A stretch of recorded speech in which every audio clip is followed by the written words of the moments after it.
Muito bom dia a todos, feliz sábado, muito bom voltar aqui à igreja do Pari, né? Ano passado eu passei uma temporada com vocês aqui, me dividindo entre a igreja do Pari e a igreja do Belém, e agora eu tive a grata oportunidade de voltar a estar com vocês aqui.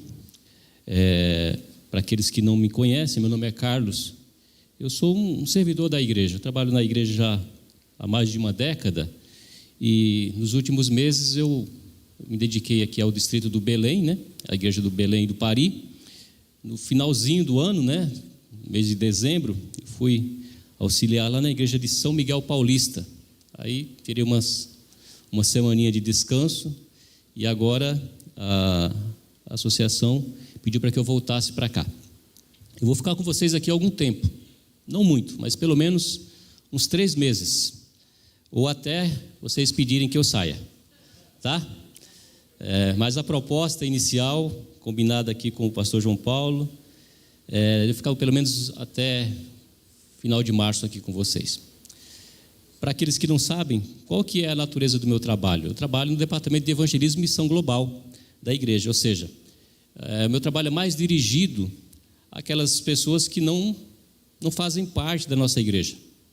Aqueles amigos que frequentam as nossas igrejas, os familiares dos membros, essas pessoas que são simpatizantes da mensagem adventista, mas que ainda não são membros oficialmente da nossa igreja.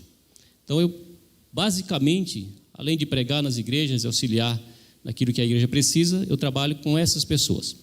Por que eu estou falando isso, irmãos?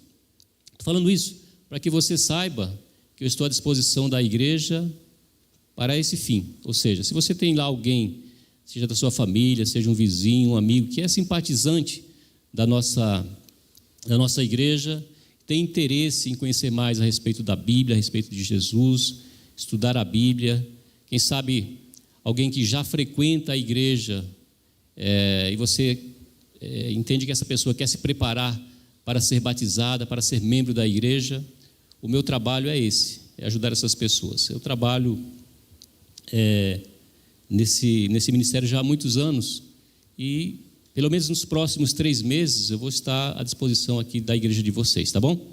Então, pense, ore a Deus, se você tem alguém nessas condições, me procure depois, ao final do culto, ou então você pode pegar o meu contato aí com o Beto, que eu estou à disposição para ajudar a igreja, tá bom?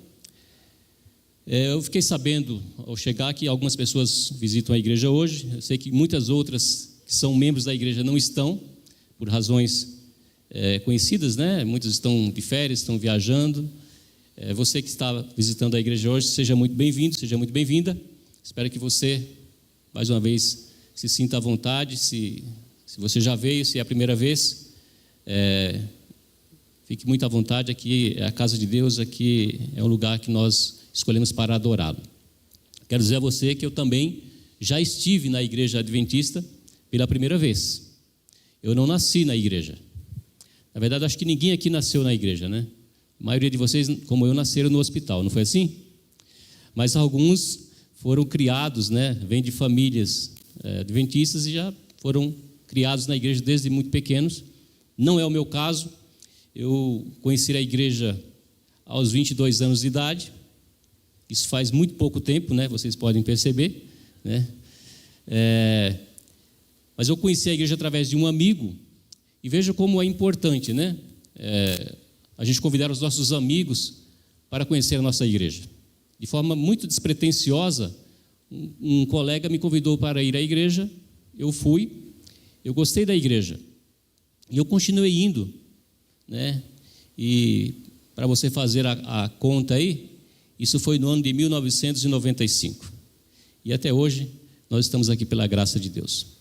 Então, nunca é demais convidar alguém para vir à igreja. Isso pode fazer muita diferença na vida dele. Amém? Deus abençoe a sua vida. Hoje eu queria... eu sei que a maioria dos que estão aqui são membros da igreja, salvo um ou outro, mas acho que a grande maioria aqui são adventistas. Eu poderia... Só ver a mão, você que já é adventista batizado, só para eu me localizar aqui? Ok. Uns poucos que ainda não são, né? Ainda, né? Ou todavia? Como eu estou falando para uma plateia adventista, não é nenhuma novidade aquilo que eu vou falar. Para os adventistas do sétimo dia, é muito conhecida a questão da lei de Deus, não é assim? A igreja dá uma ênfase muito grande à lei de Deus. Por quê? Porque a lei de Deus, ela reflete o caráter de Deus. Então nós, como adventistas, nós conhecemos de cor e salteado a lei de Deus. E nós sabemos que a lei na Bíblia é a palavra Torá. Torá se refere aos 5 primeiros livros da Bíblia, chamados de livros da lei, ou para os judeus, Torá. E nós sabemos que a Torá, o Pentateuco, né, esses 5 primeiros livros, ou seja, os livros da lei, eles foram sintetizados depois. Foram resumidos em 10 mandamentos, que nós chamamos, e a Bíblia assim o chama, né, de 10 mandamentos. Os 10 mandamentos não são a lei, eles são o resumo da lei, que é a Torá, porque a palavra Torá significa instruções. Todos os ensinamentos de Deus, todas as instruções de Deus, é a lei de Deus. E ela foi sintetizada nos 10 mandamentos. Nós também sabemos que os 10 mandamentos, eles foram sintetizados, eles foram resumidos em quantos? Em 2. Veja, eles não foram substituídos, tá? Eles foram resumidos em 2, que são amar a Deus sobre todas as coisas e ao próximo como a ti mesmo, como a nós mesmos. Então, nós temos a lei, a Torá, né? Os livros da lei, os 5 primeiros livros, foram resumidos, essa lei foi resumida nos 10, Jesus resumiu os 10 em 2. Não foi assim? Pois bem, não sei se você sabe, mas existe na Bíblia aquilo que nós chamamos de o 11º mandamento. Sabia disso? Quantos sabiam disso? Não sabia? Vai saber agora. Está na Bíblia, tá? Na Bíblia nós encontramos além dos 10, nós temos o 11º mandamento. E esse 11º mandamento, se você quiser conferir, para não achar que eu estou inventando, está no Evangelho de João, no capítulo 13, no verso 34.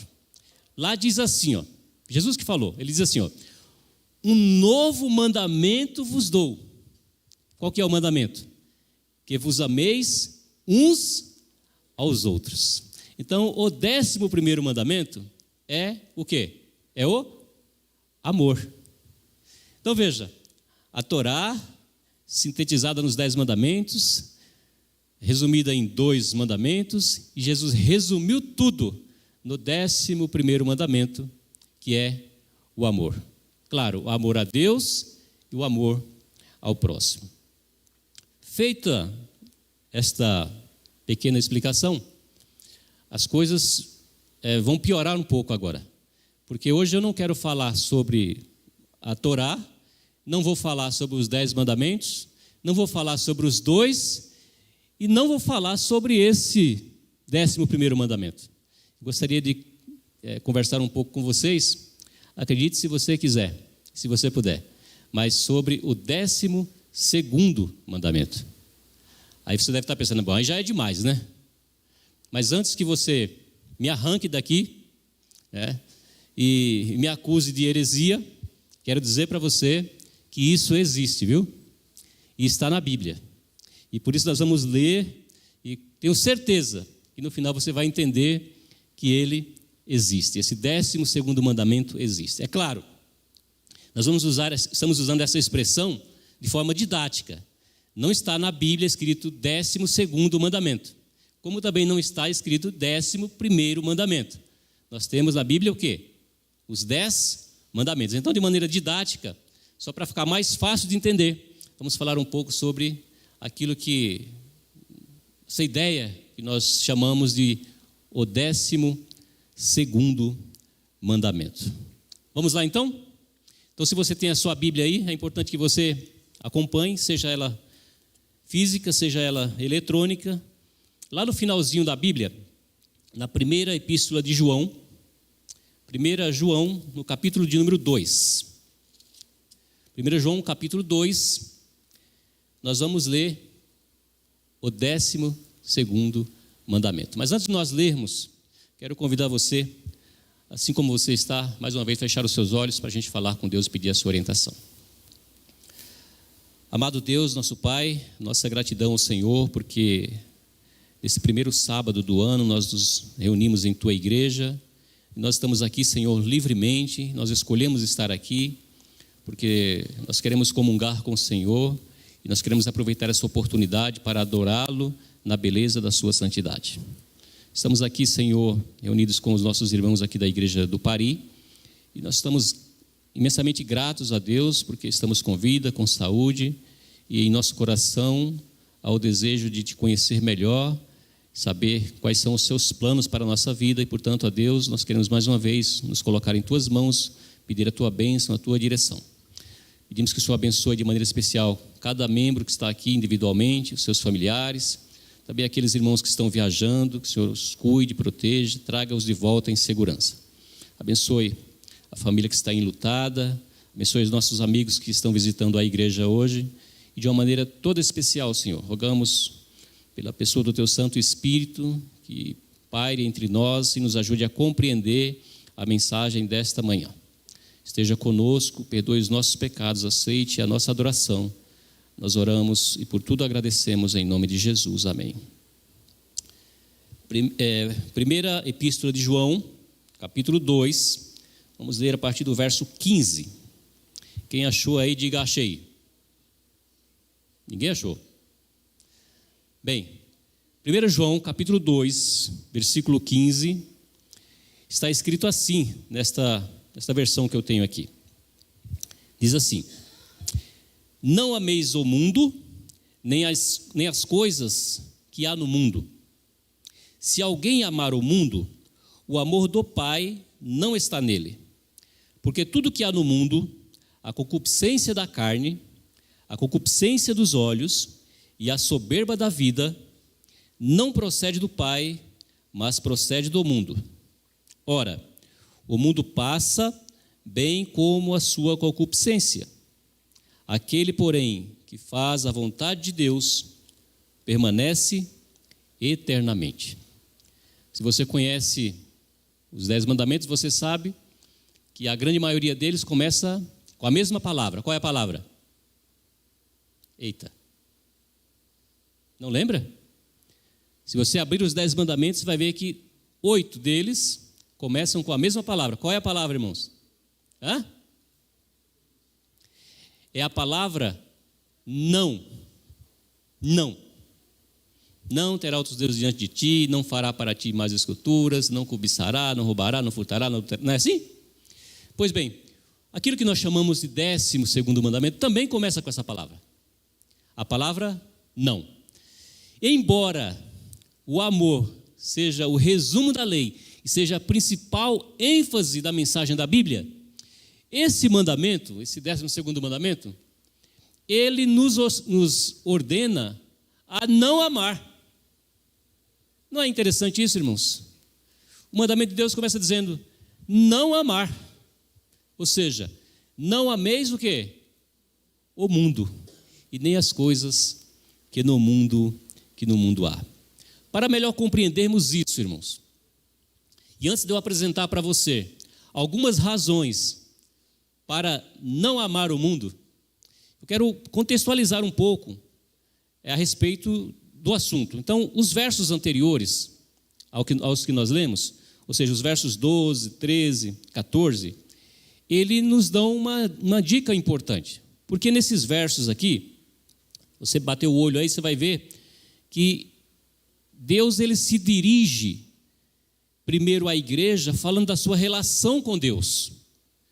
E ele diz assim, verso 12, filhinhos, eu vos escrevo porque os vossos pecados são perdoados, por causa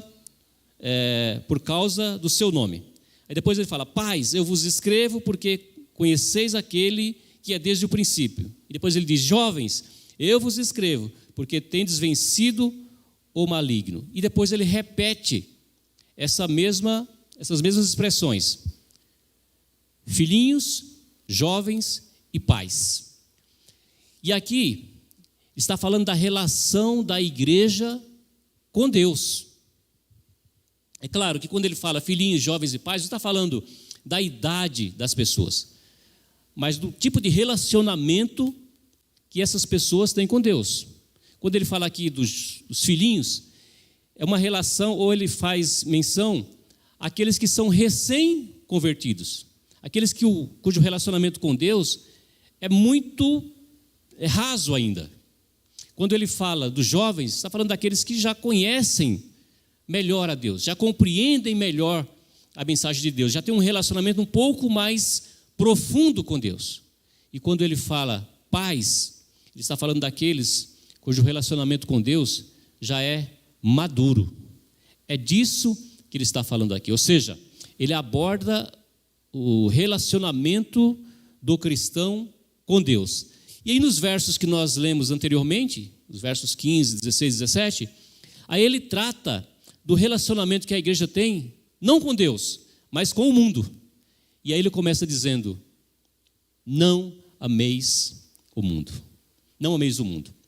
Bem, por que ele trata dessa forma? Na verdade, esse verbo, que foi traduzido aqui por amar, no grego, é um verbo chamado ágapo, que significa 3 coisas, pelo menos.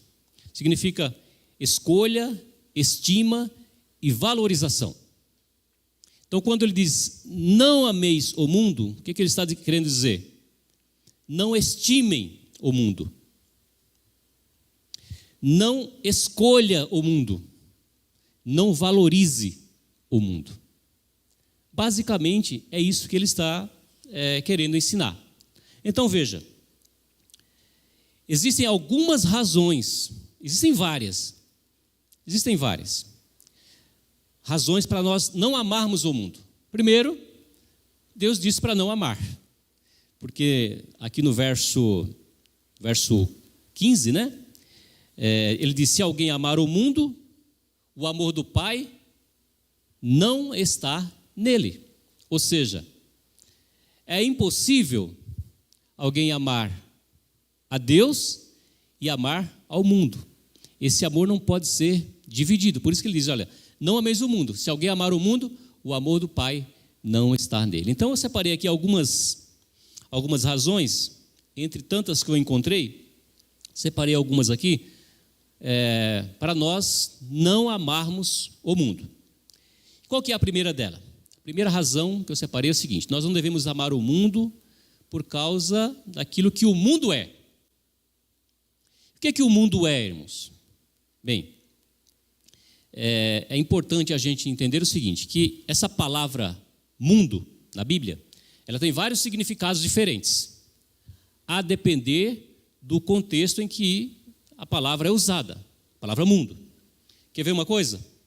Se você quiser acompanhar, no livro de Atos, no capítulo 17, no verso 24, o apóstolo Paulo, ele falando de Deus como Criador, ele diz mais ou menos assim, fala assim: esse Deus que eu sirvo é o Deus que criou o mundo e tudo que neles há.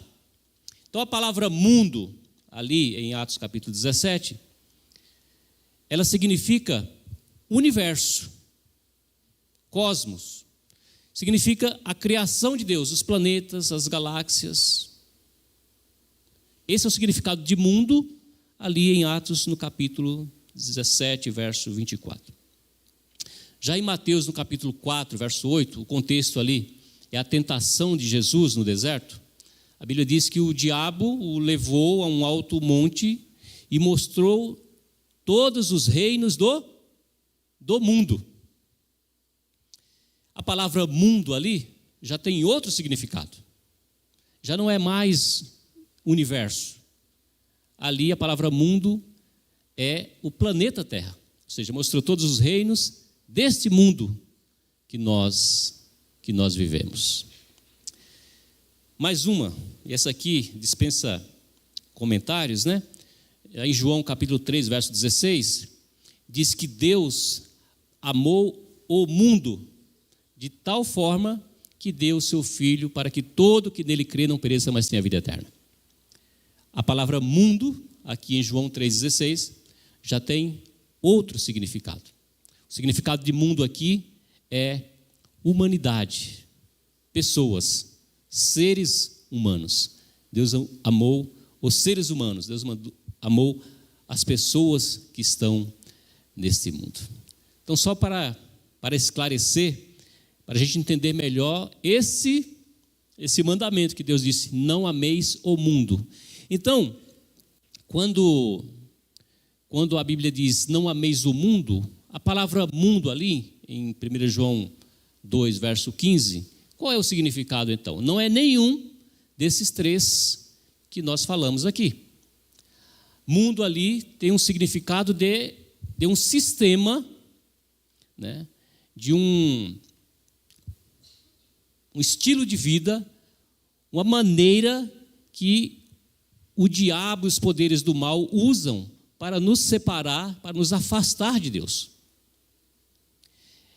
Então, quando ele diz não ameis o mundo, ou seja, não amem esse sistema de crenças e valores que te afasta da eternidade. É disso que está tratando 1 João capítulo 2, versos 15 e 16. Ou seja, o mundo, segundo esse texto, é um sistema de crenças e valores que trabalha contra o reino de Deus para que ele não seja estabelecido neste planeta e principalmente no coração dos filhos de Deus. É esse mundo, ou seja, esse sistema que nós não devemos amar. Para ficar um pouco mais esclarecido isso, eu escolhi alguns textos aqui que confirmam esta ideia. João capítulo 12, verso 31, lá diz que Satanás, ele é o príncipe deste mundo, ou seja, ele que coordena esse sistema de crenças e valores que conspira contra o nosso relacionamento com Deus. Satanás é apresentado como o príncipe deste mundo, ou seja, desse sistema que batalha contra Deus e contra o estabelecimento do seu reino em nosso coração. 1 João 5, verso 19, lá diz que o mundo inteiro jaz no maligno, ou seja, esse sistema ele é dominado pelo maligno para conspirar contra o plano de salvação para a minha e para a sua vida. E por último, eu separei aqui Lucas capítulo 16, verso 8, que lá Jesus chama os incrédulos, os ímpios, os não convertidos, de filhos do mundo.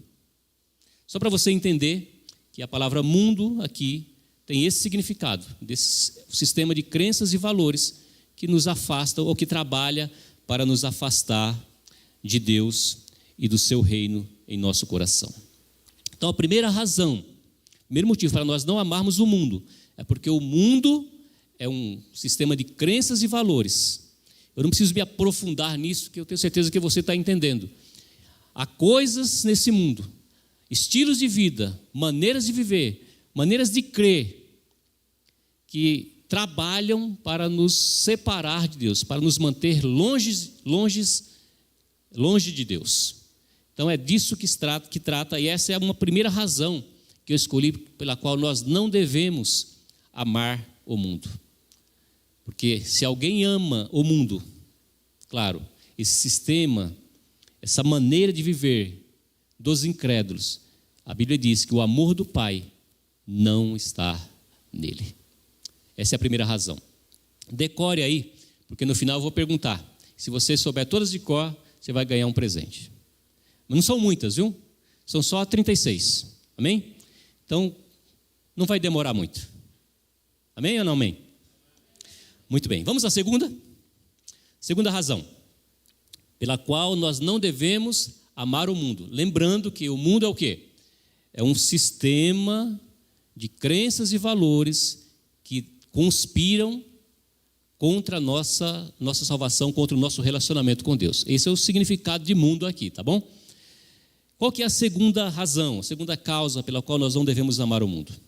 A primeira é por causa daquilo que o mundo é, ele é esse sistema.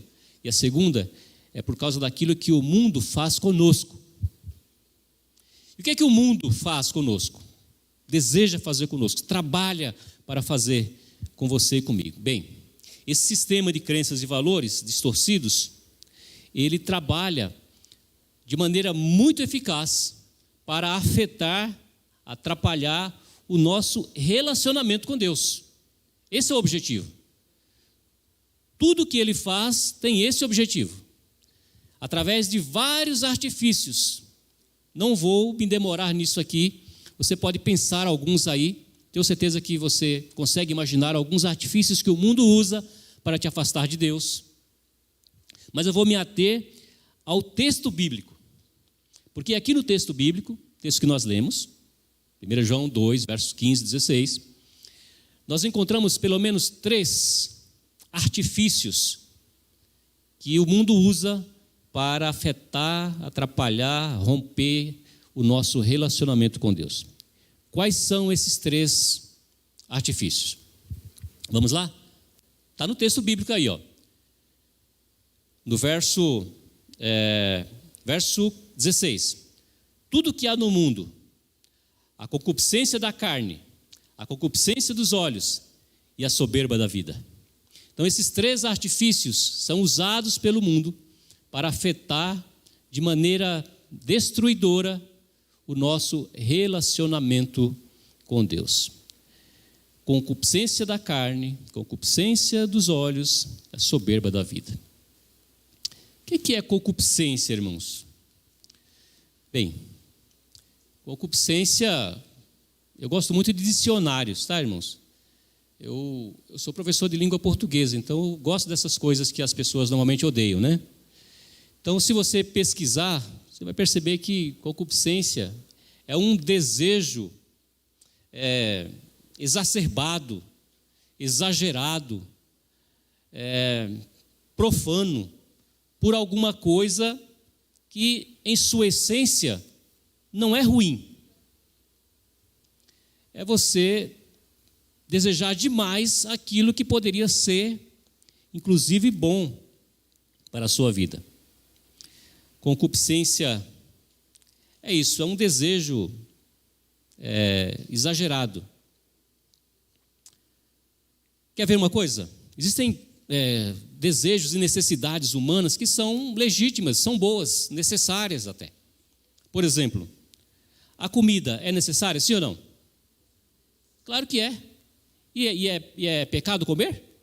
Não. A bebida é necessária, sim ou não? Necessária. O descanso é necessário? Sim. Eu deixei de forma proposital, por último, essa aqui. A sexualidade é uma coisa necessária para o ser humano, sim ou não? Agora veja, essas 4 coisas aqui, quando elas são usadas da maneira errada, elas se tornam pecados. Veja, a comida, quando o sujeito faz de maneira exagerada, ela se transforma em um pecado capital. Qual que é? É a gula. A bebida, a necessidade de saciar a sede, a bebedice. A Bíblia condena essas coisas. O sono, a necessidade de descanso, se transforma em preguiça. E a sexualidade se transforma em imoralidade. Veja, coisas boas, legítimas, mas que podem ser transformadas em algo ruim, pecaminoso, reprovável, aborrecível, detestável da parte de Deus. A concupiscência da carne é isso. Eu diria, irmãos, que a concupiscência da carne são aqueles pecados que vêm de dentro de nós. De dentro de nós. Devido à nossa natureza carnal. A nossa natureza pecaminosa. Aquela natureza que nós já nascemos com ela. E ela sai de nós, se transformando em concupiscência. E a concupiscência dos olhos? Eu diria que são aqueles pecados que vêm de fora de nós. Quando nós desejamos demais algo que às vezes não é exatamente uma necessidade, é apenas um desejo. E nós temos na Bíblia um vasto exemplo de pessoas que caíram nesse pecado, a concupiscência dos olhos. Quer saber quem foi o primeiro? Não é machismo, viu, irmãos? Mas foi uma mulher. E foi o primeiro. A Bíblia diz que Deus colocou o casal lá no Jardim do Éden. Naturalmente você conhece isso. E Eva começou a observar o que havia lá. E depois que ela comeu o fruto proibido, é interessante o que ela disse. Ela disse que a fruta lhe era o quê? Lhe era agradável aos olhos. Então a concupiscência dos olhos fez com que Eva cedesse à tentação do inimigo e ela caiu em pecado. Mas ela não foi a única. Não foi a única.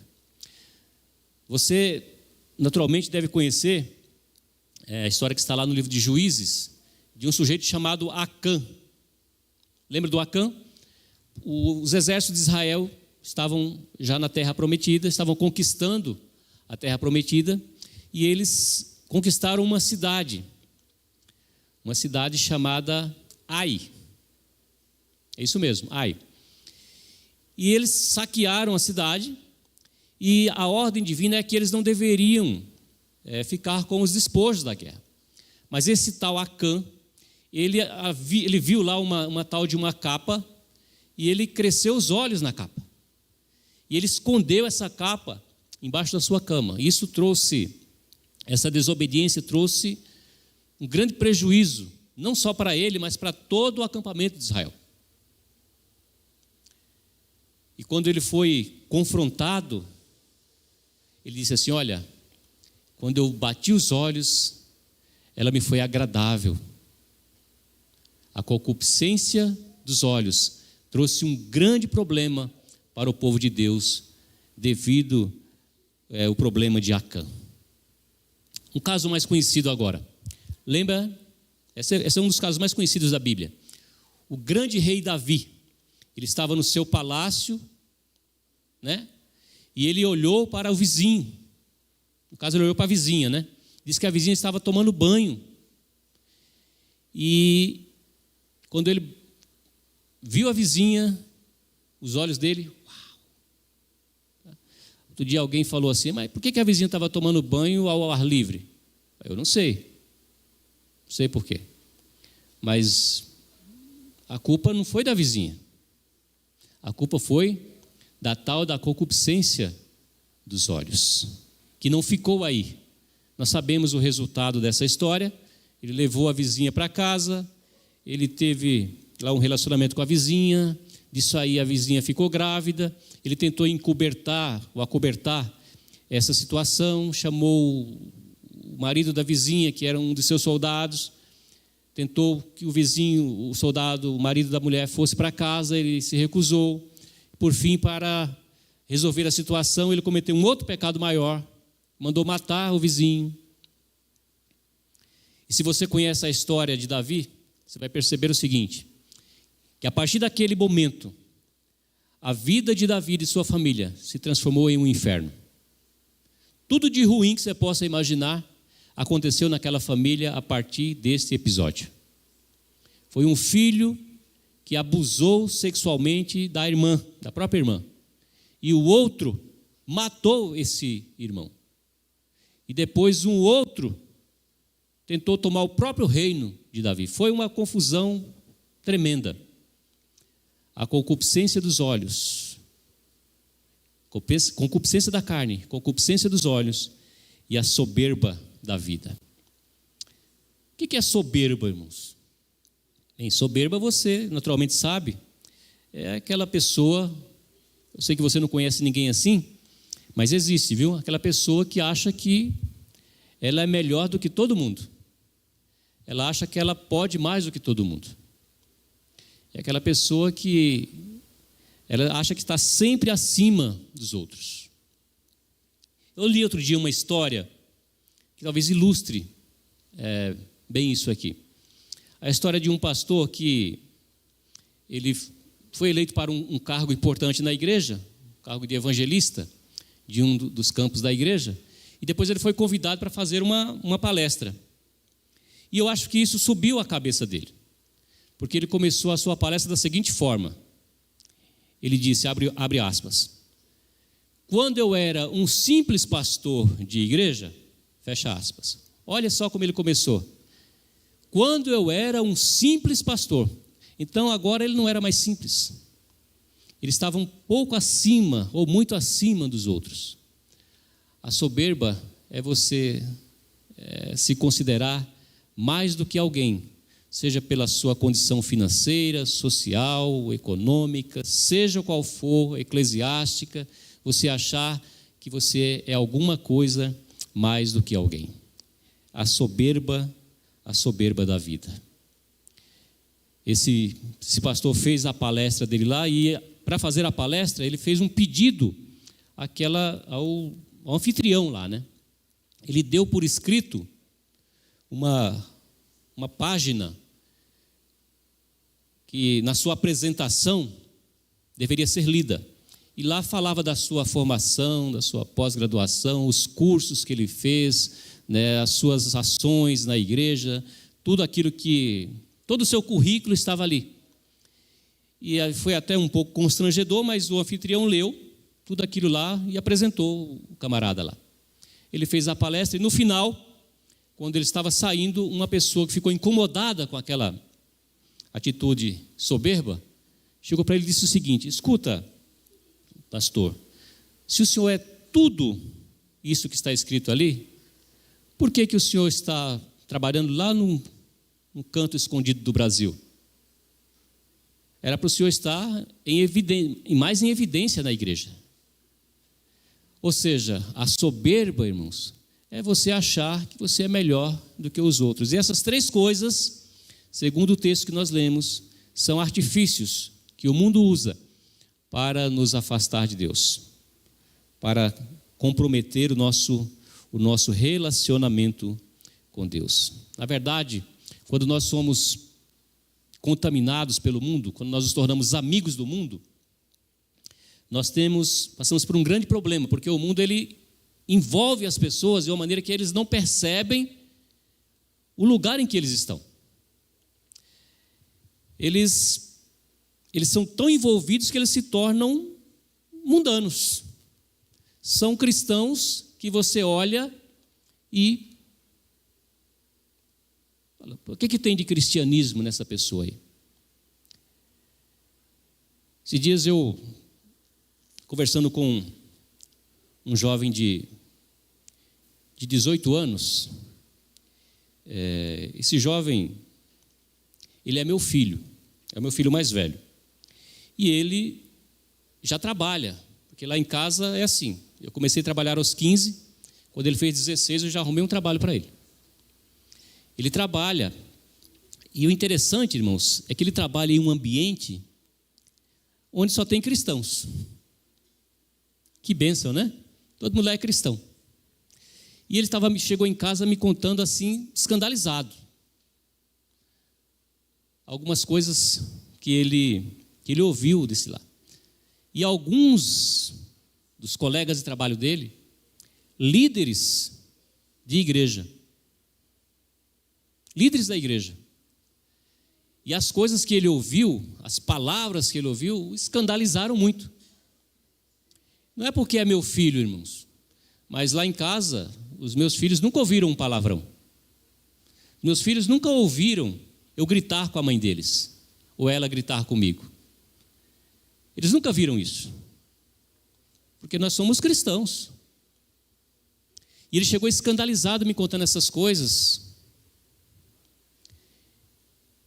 e eu fiquei muito triste, né? Porque, imagina, um menino de 18 anos se escandalizar com pessoas maduras, homens, pais de família, líderes da igreja. Algumas pessoas se contaminam, se misturam tanto com o mundo, que você não consegue distinguir se eles são de Deus ou se eles são do mundo. Quando nós somos contaminados pelo mundo, nós nos tornamos mundanos. Ouça essa história, irmãos, real.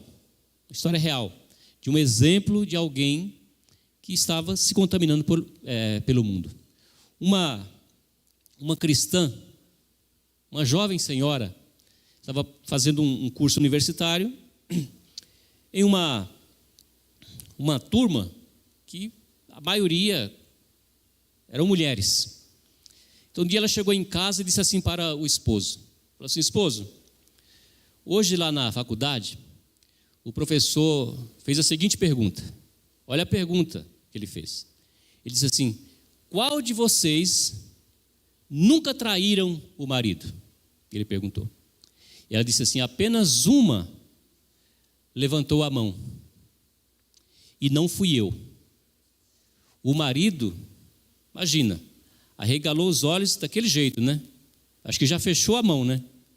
Aí ela disse assim: não, marido, não se preocupe, eu nunca te traí. Eu só fiquei com vergonha de ser a única. O que você percebe nisso? Eu percebo duas coisas, sim, absurdas. A primeira é a pergunta que o professor fez. Ele fez a pergunta errada. Ele perguntou: quem nunca traiu? Ou seja, então a regra é trair. A regra é trair. Se ele tivesse perguntado: alguém já traiu? Vá lá. Mas ele diz: quem nunca traiu? Como se a regra fosse a mulher trair o marido trair a mulher. Isso é o mundo. E o segundo absurdo foi uma cristã ter vergonha de dizer que é fiel. Devido ao ambiente em que ela estava, ficou com vergonha de dizer que nunca tinha traído o marido. Dois absurdos, ou seja, o mundo faz isso com as pessoas. Eu espero que você nunca tenha tido vergonha de dizer quem você é, a quem você pertence, que você pertence a Deus, que você não pertence ao mundo, porque o mundo faz transformações na vida das pessoas. Bem, quando o cristão ele é contaminado pelo mundo, ele corre o sério risco de ser condenado junto com o mundo. Porque Jesus, falando de Sodoma, ele disse exatamente isso. Aliás, a família de Ló é um exemplo de cristãos que foram contaminados pelo mundo e foram destruídos junto com ele. Você conhece a história, né? A história do povo de Sodoma. O povo se afastou tanto de Deus que Jesus foi pessoalmente lá tentar tirá-los de lá. Apenas Ló estava disposto a sair. Seus familiares estavam tão ligados ao mundo, aquele sistema de crenças e valores dos sodomitas, que eles não quiseram sair. Não quiseram sair.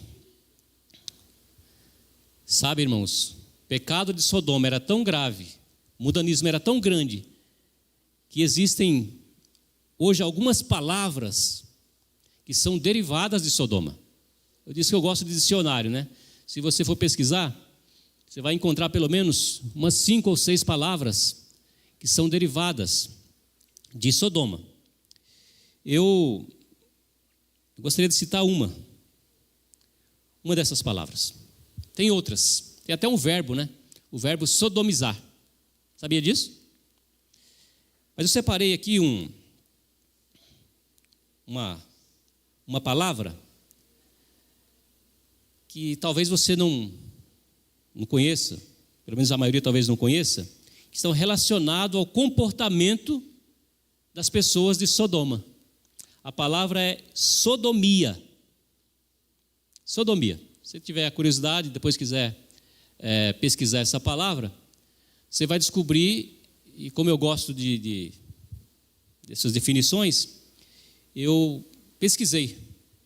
Sodomia, substantivo feminino. Significado: relação sexual anal entre um homem e outro homem, ou entre um homem e uma mulher. Entre outras palavras derivadas de Sodoma. Tal era a situação daquela cidade. Ou seja, irmãos, o mundo é um sistema, por isso nós não devemos amá-lo. Sistema que compromete o nosso relacionamento com Deus. E a segunda coisa, nós não devemos amar o mundo por causa daquilo que o mundo faz conosco, deseja fazer conosco, que é nos separar de Deus, através de vários artifícios. E nós citamos aqui esses 3 que estão no texto: a concupiscência da carne, a concupiscência dos olhos e a soberba da vida. Vamos ao terceiro? Eu falei quantos? Falei 38, né? Vamos ao terceiro, para a gente não demorar muito, tá bom? Vamos lá.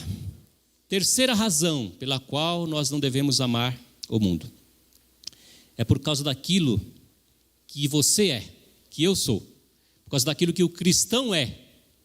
E o que é que nós somos, irmãos? Nós somos filhos e filhas de Deus. Nós somos objetos do amor e da graça salvadora de Cristo. Nós somos a razão pela qual Ele deixou o céu e veio a esse mundo para nos salvar. 1 João 3, verso 1, diz que nós somos filhos e filhas de Deus. E esta é a razão suficiente para nós não amarmos a Deus. Por isso, conforme está escrito aqui, se alguém ama o mundo, o amor do Pai não está nele. Por isso, precisa haver uma separação entre nós e o mundo.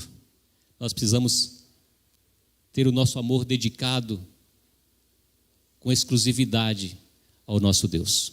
Do contrário, se amarmos o mundo, o amor do Pai não está em nós. Essa é a terceira razão. Agora, vamos então para número 38. Antes quando eu ia pregar, eu sempre falava a quantidade de tópicos, né, que eu ia usar. Mas aí eu percebi que a igreja ficava preocupada com o relógio. Quando eu estava no segundo e eu falava que eram 5 ou 6, as pessoas ficavam calculando. Daí eu desisti dessa ideia. Eu acho que funciona melhor, não é? Funciona melhor. Então vamos para a última, a número 4. Quarta razão pela qual, aliás, terceira razão, né? Quarta razão pela qual nós não devemos amar o mundo. Você sabe qual que é? Está no texto. Está no texto que nós lemos, ó. Verso 17. Ora, o mundo passa, bem como as suas concupiscências. Aquele, porém, que faz a vontade de Deus, permanece eternamente. Nós não devemos amar o mundo, irmãos. Sabe por quê? Porque o mundo passa. Não sei se você sabe,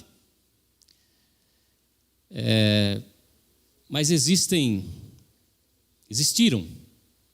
pelo menos 19 civilizações que não existem mais. Existiram e passaram. Além de gostar de dicionário, eu gosto de história. Também sou graduado em história. Então, eu, com uma certa autoridade, gosto de falar desse assunto. 19 civilizações, irmãos, que existiram e não existem mais. Sabe que nós vivemos em uma época, né? Em um mundo em que as pessoas, a maioria delas, né? Elas querem ser celebridades. Elas querem ser vistas, querem ser curtidas, né? Seguidas, não é assim? Às vezes passa o fulano de tal lá e diz assim, o fulano lá tem não sei quantos milhões de seguidores. Sabe, irmãos, que eu não gosto de radicalismo, sabe? Não gosto de radicalismo, mas algum tempo atrás eu tomei uma decisão que algumas pessoas julgaram radical. Para mim não foi, porque não fez diferença na minha vida. Mas algumas pessoas consideraram radicalismo. Sabe o que eu fiz? Você vai continuar meu amigo depois que eu falar? Você não vai me considerar um radical? Eu fiz o seguinte, irmãos. Eu saí das redes sociais. Abandonei. Removi os aplicativos do meu celular. Instagram, Facebook. Acho que só esse, porque aquele outro lá dos vídeos lá, eu nunca Eu nunca nem baixei, porque eu acho desnecessário aquele do tique e do toque, né? Então, saí das redes sociais. Fiz isso já tem um pouco mais de 2 anos, porque eu não estava aguentando mais. Foi em 2022, quando havia aquela briga, né? Aquela briga terrível, aquele ativismo político que invadiu, inclusive, a igreja. Um defendendo uma coisa, outro defendendo outra, um brigando com o outro, e era uma loucura. E todo mundo querendo converter o outro ao partido A, ao partido B, aquele negócio sem sentido. Porque, como eu disse, irmãos, eu estudei história, e história você estuda política do começo ao fim. E um monte de gente que não entende nada de política, não sabe nem o que é direita e o que é esquerda. Outro dia, 2 colegas estavam brigando lá, eu falei, senta aqui, eu vou dar uma aula para vocês. O que é a esquerda? O que é a direita? O que você sabe? Não sabia. Não sabia nem quem era gerundino, jacobino, não sabia a origem da direita, não sabia nada. Só ficava brigando uns com os outros lá. E aquilo me irritou de uma forma. Eu dei uma aula para eles lá. Falei assim, agora você sabe, faz o que você quiser. Seja de direita, seja de esquerda, seja o que você quiser. Cada um tem o direito de ser o que quiser, irmãos. Então, nesse contexto dessa briga política, eu falei, sabe, eu vou abandonar isso aqui, porque senão eu vou brigar com alguém também, e eu não sou de briga. Além desse ativismo político terrível nas redes sociais, eu percebi o seguinte, que muita gente que eu conhecia vivia uma vida dupla. Se você olhar nas redes sociais, a maioria das pessoas, elas são ricas, são lindas, elas são inteligentes e felizes. Nas redes sociais. As fotos são bem filtradas, elas ficam lindas, mas são feias, mais feias do que eu. Isso é fácil de entender, né? Parecem ricas, postando fotos em vários lugares. Outro dia eu vi um camarada que postou uma foto no carro que nem é dele. Achou um carrão bonitão lá na rua, um carro desses de milhões, tirou a foto. Se eu fosse o dono do carro, eu processava ele ainda, para parecer rico. Ficam postando frases bonitas para parecerem inteligentes. Querem ser felizes, se aparecem como pessoas, os casais mais felizes do mundo. Conheci vários, que nas redes sociais era uma felicidade. Era flores, chocolates, jantares, não sei o quê, um monte de coisa. Daqui a pouco, cadê? Separou. Graças a Deus, irmãos. Olha, se você é divorciado, por favor, não é uma crítica. Cada um sabe a sua coisa. Mas eu vivo com a mesma mulher há 24 anos. Então, eu não preciso ficar o tempo todo dizendo que eu sou feliz, mostrando para todo mundo que eu sou rico. Eu não sou. Parecer mais bonito do que eu sou é praticamente impossível.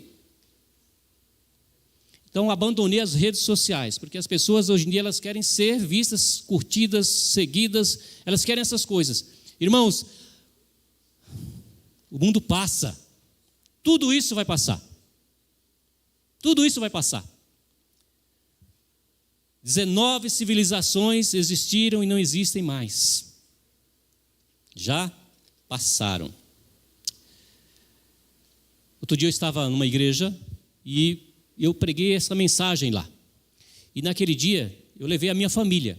Aliás, eu tenho, viu, irmãos? Eu não trago porque a minha família tem compromisso lá na igreja. Tanto o meu filho quanto a esposa. E nem sempre, quase sempre, eu não consigo levá-los comigo. Mas eu sou casado, tenho 2 filhos. O mais velho tem 18, como eu já disse, e o mais novo tem 9 anos. Nós somos membros da igreja de Vila Alpina, não muito distante daqui. E eles estão lá agora. Passei lá, deixei eles lá e vim para cá. Meu filho estava na igreja, minha esposa, meus 2 filhos estavam comigo. E falando disso, nesse momento aqui, eu pensei de uma coisa, que eu vou perguntar para você agora, e eu fiz isso com o meu filho. Eu chamei o meu filho à frente, sem combinar com ele, eu falei assim: Nicolas, fala para mim, o que você sabe sobre o seu bisavô, meu avô? Irmãos, ele não sabia nem o nome. Nem o nome. E o seu bisavô materno, pai da sua mãe? Mesma coisa. Não sabia nem o nome. Você sabia, irmãos, que um historiador, esqueci o nome dele agora, ele escreveu que menos de 2.000 pessoas, irmãos, menos de 2.000 pessoas no mundo são lembradas um século depois da sua morte. O meu bisavô, bisavô do meu filho, ele morreu no ano de 1940. Por que eu sei disso? Não o conheci, claro, né? O meu pai me contou que ele tinha 15 anos quando o pai dele morreu. E o meu pai nasceu em 1925. Meu pai faria 99 anos, dia 20 de janeiro agora. Não sei quase nada sobre o meu avô, só sei o nome. O meu filho, sobre o bisavô, nada. O que você sabe sobre o seu bisavô? O que você sabe sobre ele? Muita coisa ou pouca coisa? Quem sabe pouca coisa sobre o bisavô? Deixa eu ver a mão. Pouca coisa. Olha, vocês não são pessoas velhas, são pessoas jovens ainda. Irmãos, sabe o que acontece? Todos nós seremos esquecidos até pelos nossos descendentes. O meu avô já foi esquecido pelos bisnetos. Meu pai, os meus filhos não conheceram, sabem pouquíssima coisa sobre o meu pai. O mundo passa. Termino dizendo, texto bíblico dizendo, né? Mas aquele que faz a vontade de Deus, o quê? Permanece por quanto tempo? Para sempre, eternamente. E esta é a razão, a quarta razão pela qual nós não devemos amar o mundo, irmãos. Porque o mundo passa. Você decorou as 38 razões pelas quais nós não devemos amar o mundo? Quem decorou? Qual é a primeira? Nós não devemos amar o mundo por quê? Fica com vergonha não, irmão, pode falar. Que vergonha, hein, irmãos. Não prestaram atenção em nada do que o pregador falou, né? Nós não devemos amar o mundo por causa daquilo que o mundo é. O mundo é o quê? É um sistema de crenças e valores que trabalha contra nós, contra a nossa salvação. Essa é a primeira razão. Segunda razão, nós não devemos amá-lo por causa daquilo que o mundo faz conosco. Muito bem, irmãos. O que ele faz? Ele conspira contra a nossa salvação. Ele usa aqueles 3 artifícios, né? Quais são eles? Concupiscência da carne, concupiscência dos olhos, a soberba da vida. Terceira razão, nós não devemos amar o mundo por causa daquilo que nós somos. Nós somos filhos de Deus, objetos do amor de Deus. Precisa haver separação entre nós e o mundo. E a última razão, nós não devemos amar o mundo por causa do destino do mundo. O mundo passa. O mundo passa. E bem como as suas concupiscências. Mas aquele que faz a vontade de Deus, aquele que se separa do mundo e dedica a sua vida a Deus, ele permanece eternamente. Você e eu, foi Jesus quem disse isso. Nós não somos do mundo. Nós estamos, mas nós não somos desse mundo. E nós estamos aqui de passagem. Que quando Jesus voltar, irmãos, nós possamos assumir definitivamente o nosso lugar fora desse mundo. Quantos aqui gostariam de se preparar, continuar se preparando para a breve volta de Jesus, para deixar esse mundo e viver a eternidade com Ele? Deixa eu ver a sua mão. Amém, que Deus abençoe. Vamos cantar, irmãos? Vamos ficar em pé então e vamos cantar esse último louvor, depois eu quero orar com vocês.